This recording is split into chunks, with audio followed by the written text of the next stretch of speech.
saya kira cepat atau lambat ya, panggung demokrasi kita akan membaik sehingga ada perubahan mendasar dari sisi undang-undang partai politik, dari sisi undang-undang pemilu. Ya. Saya kira begitu harapannya. Karena sekali lagi ya, kalau kita mengharapkan perubahan itu datang dari wakil-wakil DPR yang ada melalui proses pemilihan umum sekarang ya, wakil-wakil dari partai politik itu sukar sekali.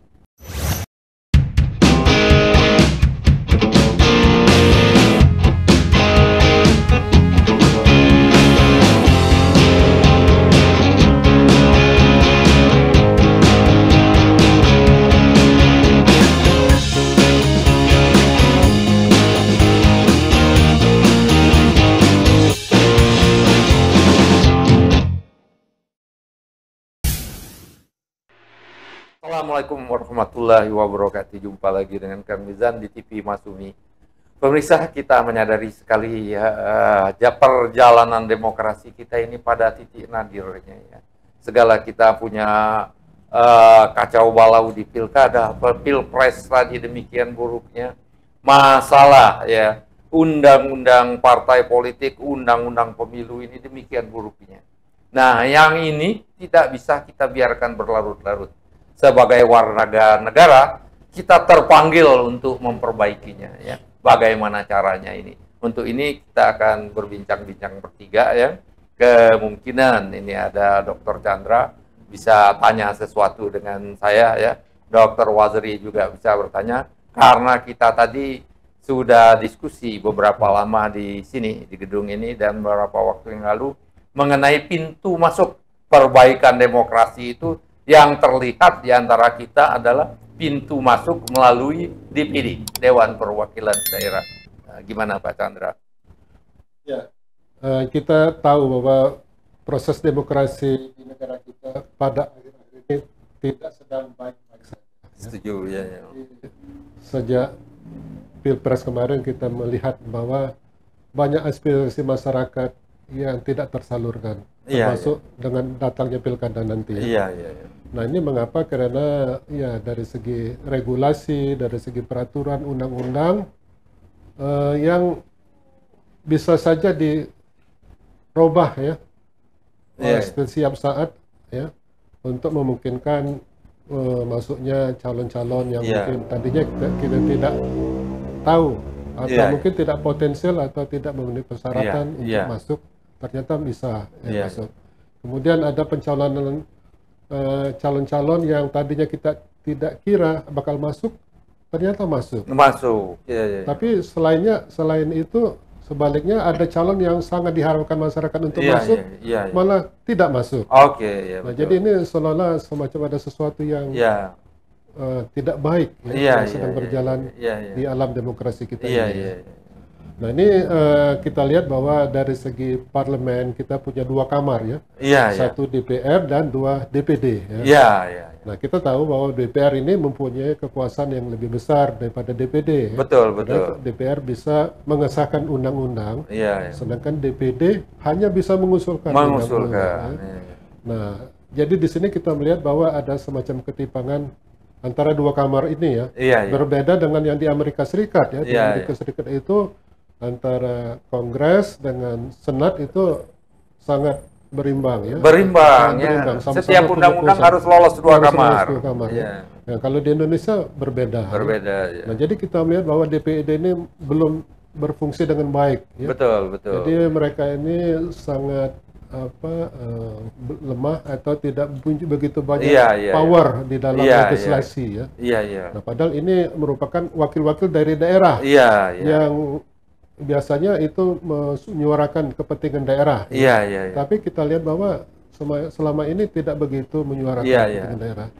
Dan jadi ini perlu ditingkatkan ditingkatkan lagi peranan mereka supaya bisa menyumbang ke arah pemerintahan daerah yang lebih bagus untuk kepentingan rakyat semua.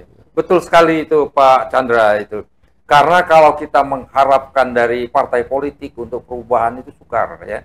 Kita sudah 5 kali melakukan pemilihan umum tapi arah-arah ya suara-suara wakil rakyat untuk melakukan perubahan-perubahan mendasar itu nyaris tidak terdengar.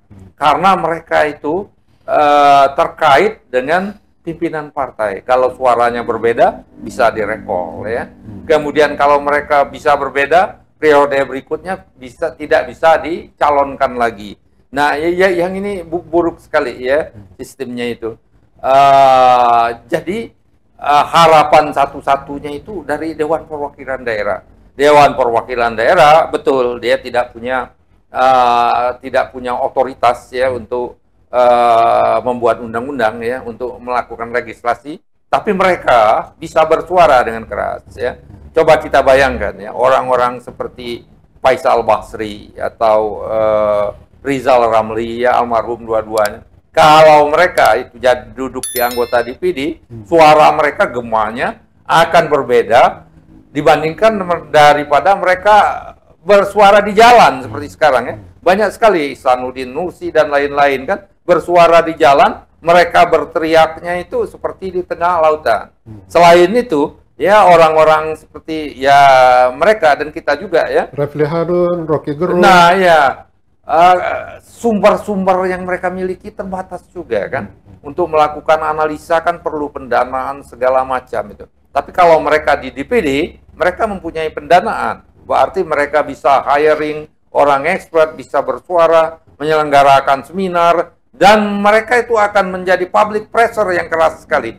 Jadi harapan satu-satunya kalau untuk perbaikan ke depan itu adalah anggota-anggota DPD yang mempunyai integritas dan kapasitas yang tinggi. Nah ini Pak Waziri gimana ini? Kalau kita biarkan ini terus berlarut ya, selama ini 25 tahun lebih, kita boleh dikatakan tidak mendengar ya suara-suara perubahan yang mendasar dari partai politik untuk melakukan perubahan demokrasi, perbaikan undang-undang pemilu, sehingga orang sakit jiwa, perlu kotak kosong, segalanya itu. Nah, gimana Pak Waziri?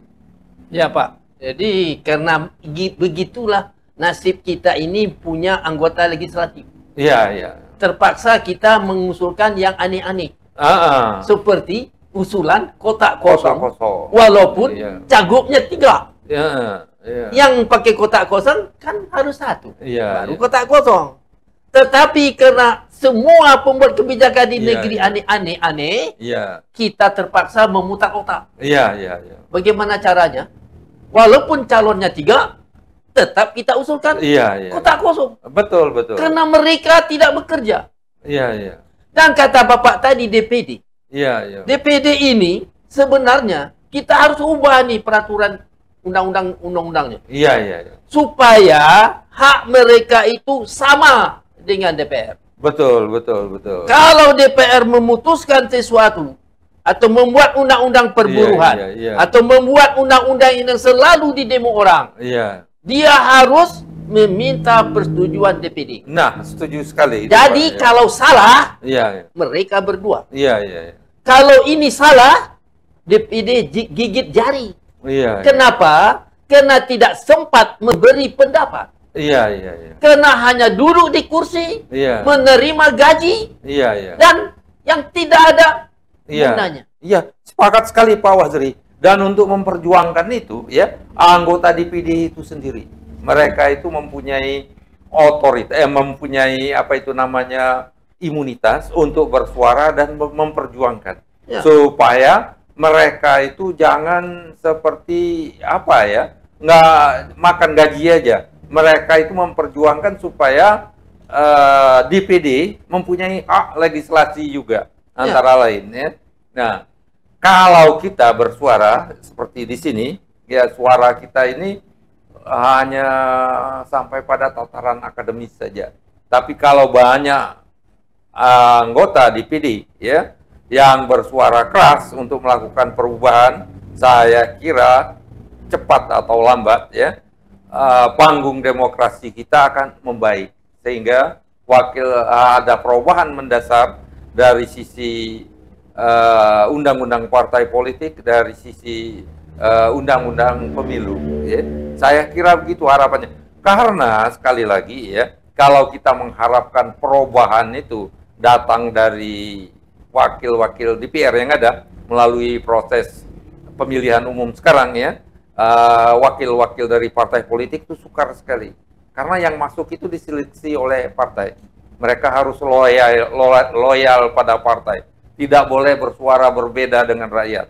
Jadi, kalau sekarang de facto ya, Dewan Perwakilan Rakyat itu bukan Dewan Perwakilan Rakyat, Dewan Perwakilan Partai. Ini nih salah sekali sebenarnya. Atau Dewan Perwakilan Oligarki. Dewan Perwakilan Oligarki. Nah, ini Pak, ini ada tambahan lagi Pak Chandra. Ini harapannya kalau saya melihat harapan satu-satunya untuk perbaikan negara ini ya, yang lebih lanjut ya, nggak ada oligarki dan lain-lain, itu pintu masuknya ya, pintu masuk melalui DPR itu boleh dikatakan hampir tidak ada. Jadi ada pintu masuk kecil melalui DPD. Nah, yang ini perlu disadari oleh masyarakat banyak, pintu yang terbuka itu secara konstitusional ada di DPD. Ya. Jadi memang untuk mendayagunakan DPD yang selama ini kelihatannya melempem ya, memang mereka perlu diberi dorongan ya. Nah, mungkin dari segi rekrutmen, dari segi pencalonan itu harus dipilih betul-betul calon-calon yang sangat potensial, bisa menyumbangkan pemikirannya kepada pembangunan daerah mereka masing-masing. Jadi orang yang betul-betul mengerti apa masalah yang dihadapi oleh daerah masing-masing, apa kira-kira solusi yang bisa diusulkan untuk mengatasi masalah di daerah itu, bagaimana mempercepat pembangunan daerah itu. Nah, ini harus betul-betul memilih orang yang betul-betul ahli, yang betul-betul sangat memahami masalah daerah itu. Nah, di sini kita perlu memberikan semacam bimbingan atau semacam arahan ya.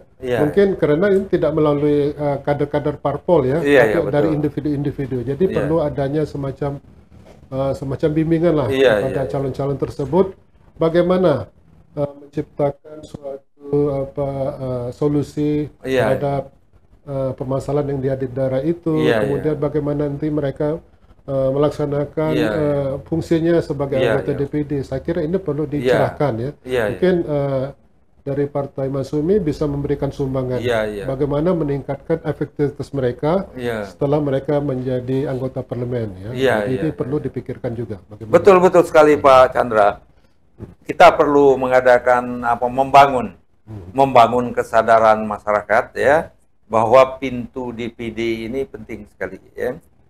Kemudian membangun kesadaran masyarakat ya, bagaimana memilih anggota-anggota DPD yang tepat, yang mempunyai integritas, yang memahami keadaan daerahnya, dan membantu proses pencalonan anggota DPD itu.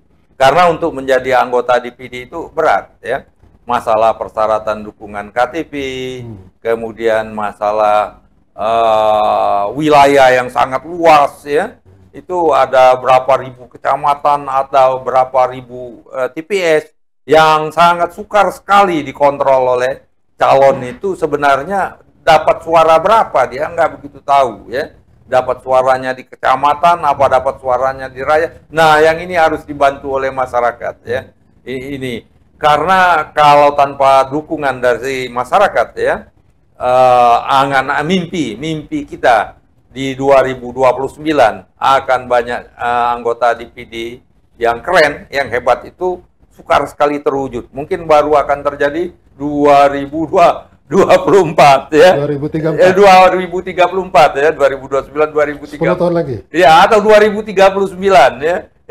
Ya mungkin Indonesia sudah nggak ada. Wah, kalau Indonesia nggak bubar di 2030, kita cemas juga. Kita cemas juga Indonesia bubar 2030, keadaan sekarang mencemaskan juga. Jadi kita perlu sekali membangun building awareness, membangun kesadaran masyarakat ya, celah-celah damai ya, konstitusional untuk memperbaiki demokrasi kita itu adalah melalui jalur DPD. Jalur yang lain akan sukar. Walaupun setiap hari, setiap minggu ada forum guru besar kan? Kita mungkin semua ikut forum guru besar. Ya, kita diskusi ya, forum guru besar itu ada berapa banyak, ada berapa ribu ya.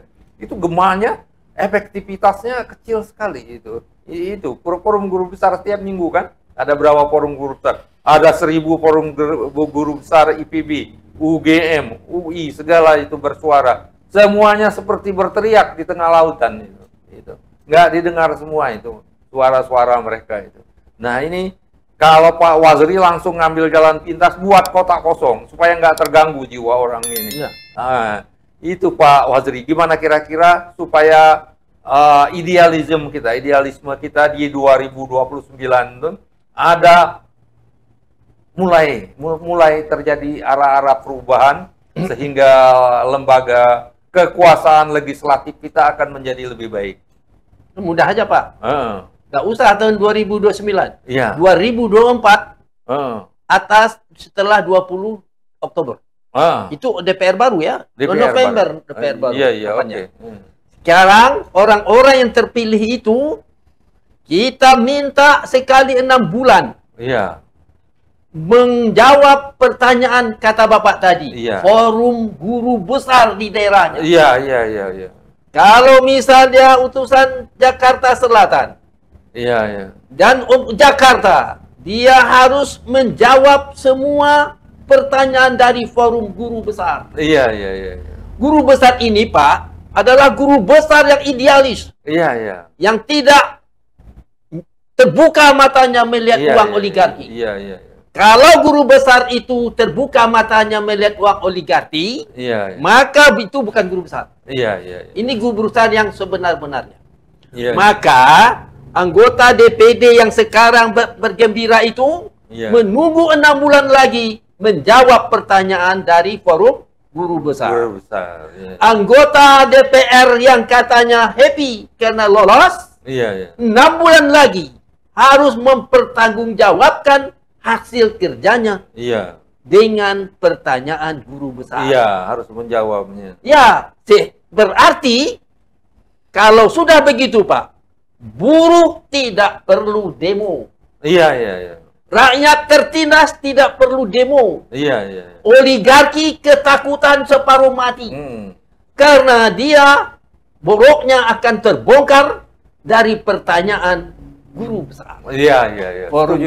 Setuju sekali itu Pak. Nah, jadi Pak, kata orang asing bahwa Indonesia hanya bertahan sampai 2030. Iya. Kenapa?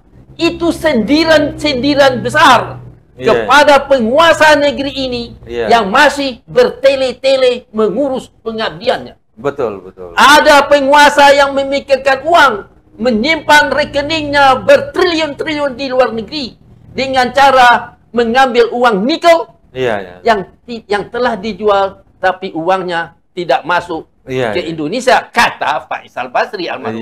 Ya, saya sepakat sekali Pak Waziri. Kita harapkan ya forum-forum guru besar itu tidak habis di webinar saja. Mereka harus bergerak ke Senayan ya, meminta ya setiap 6 bulan sekali anggota DPR dan pemerintah menjawab pertanyaan mereka. Kalau sekarang sudah mungkin hampir 1 tahun, forum guru besar itu hanya selesai di webinar aja. Selesai di seminar, selesai, kemudian tidak ada tindak lanjutnya. Seharusnya mereka seperti Pak Waziri usulkan tadi, ada rencana aksi. Setiap 6 bulan sekali mereka datang ke Senayan atau datang ke Istana Negara untuk bertanya, untuk berdialog dengan penguasa, presiden siapapun itu, Pak. Itu. Yang datang itu bukan guru besar. Anggota DPR itu datang ke guru besar, tempat guru besar. Apa sebab? Di negeri Kanoha, penuh dengan dukun. Apabila seseorang masuk ruangan atau makan di tempatnya, otaknya sudah menjadi otak penjilat. Diubah otaknya oleh dukun. Oleh sebab itu, semua anggota DPR, walaupun presiden sekalipun, harus datang ke tempat guru besar berada. Jadi tidak ada setelah makan otak berubah. Itu akan lebih baik lagi. Jadi forum guru besar harus mempunyai kiat-kiat atau isu-isu atau mempunyai ilmu-ilmu ya, sehingga anggota DPR setiap 6 bulan sekali datang kepada mereka untuk menjawab pertanyaannya. Dan begitu juga presiden setiap 6 bulan sekali datang ke forum guru besar untuk mendengar penjelasannya. Itu bagus sekali itu ya. Itu memang ideal sekali seperti itu. Dan sementara itu ini terus berjalan, kita gimana yang akan berjalan sebaiknya ya. Kita mengharapkan forum guru besar berjalan, dan untuk melakukan perubahan undang-undang juga yang kemungkinan diusulkan oleh forum guru besar ya. Undang-undang mengenai partai politik, undang-undang mengenai pemilu presiden dan wakil presidennya. Kita tetap berharap ya, pintu masuk DPD itu terus diperjuangkan ya, terus diperjuangkan, kita perjuangkan bersama. Nah, bagaimana Pak Chandra, ada tambahan lagi? Ya, kalau mau mengadakan musyawarah dengan guru besar, saya kira bisa mulai dengan UI dan UGM. Oke.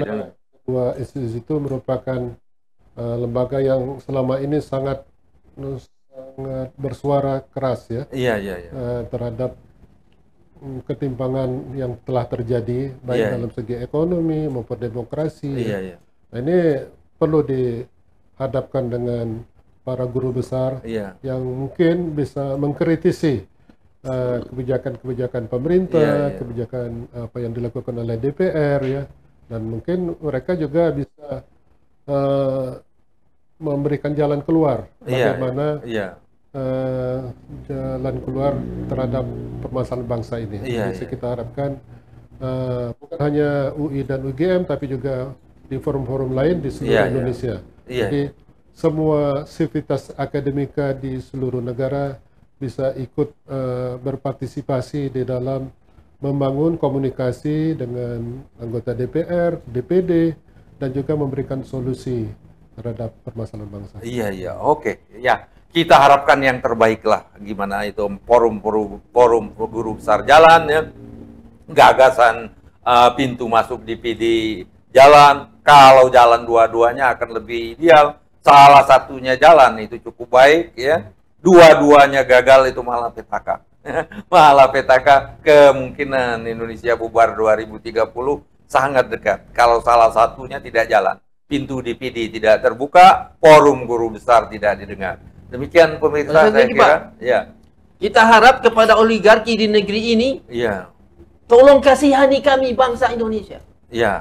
Jangan lagi tebarkan uang, supaya kami mempunyai anggota DPD yang idealis dan anggota DPR yang idealis. Sehingga Indonesia tidak musnah di tahun 2030. Betul sekali Pak. Demikian pemirsa, saya kira insya Allah bermanfaat. Wabillahi taufik wal hidayah. Wassalamualaikum warahmatullahi wabarakatuh.